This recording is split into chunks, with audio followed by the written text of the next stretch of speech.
Watch our previous video of types of illusion part 1. Only then you will be able to understand the types of illusion explained in this video. Patent Office Loss Illusion Principle.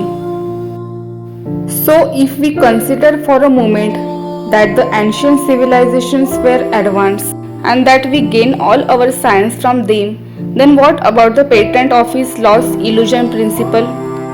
Due to these natural illusions, it seems to us that humans had a revolution in technology just 100 years ago. It is also possible that the people of ancient civilization had some sort of office to register discoveries made by individuals in the name of that particular scientist.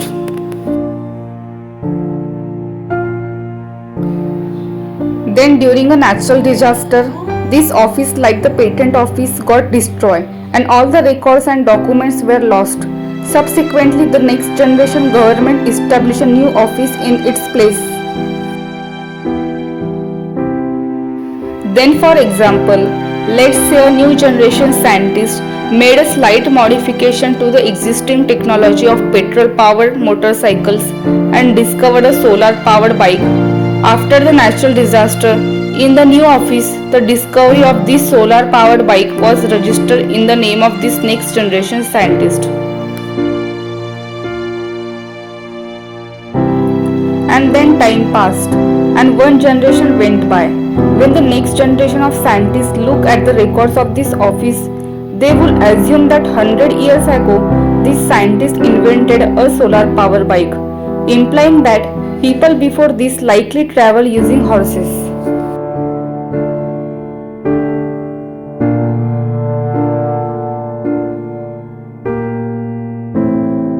Just as the British royal family today has its own planes and helicopters, they still often bring the British king and queen in horse-drawn chariots in a royal manner. This does not mean that they lack planes, helicopters, or other advanced vehicles.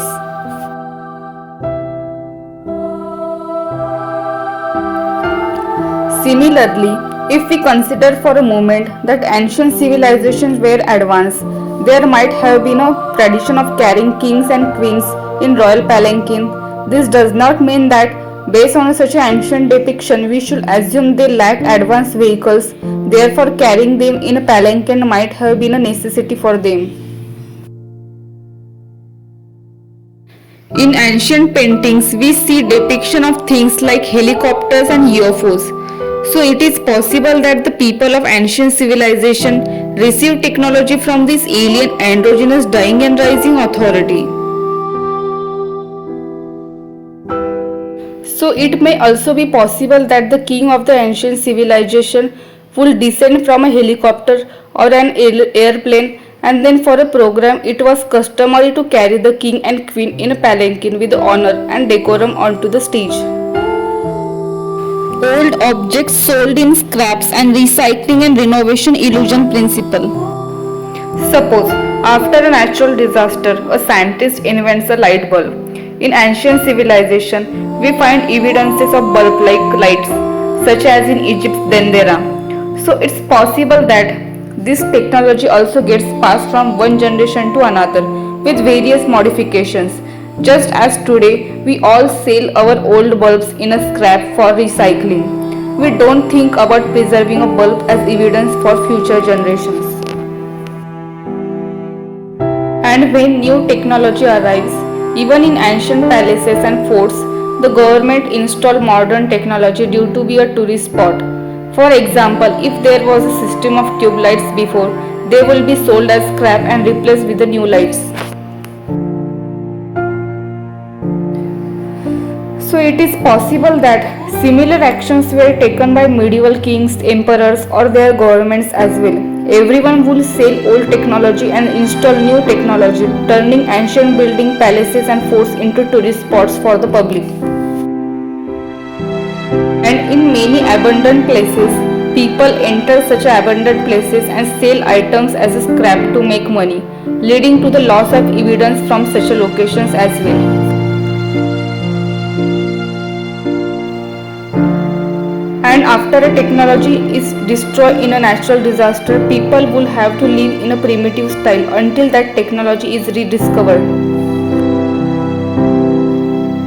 Just as this alien androgynous authority is often described in ancient documents as returning after natural disasters to restore knowledge of civilization after floods, where people were forced to live in a primitive style after loss of technology in natural disaster. We will discuss this information in the upcoming video.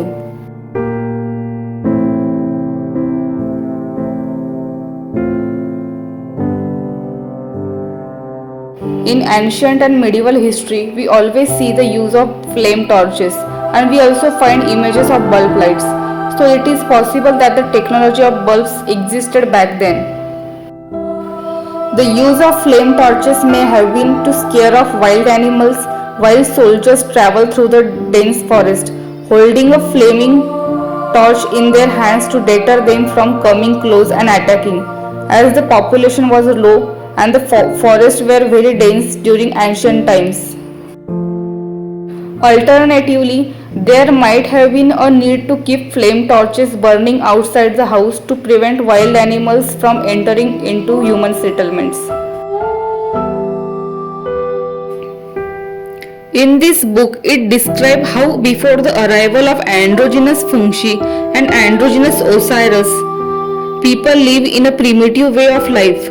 After that, this alien androgynous authority arrived and imparted knowledge of civilization to the people, such as architecture, mathematics, city planning, shipbuilding, metallurgy, monogamous marriage, cooking, medicine, and more.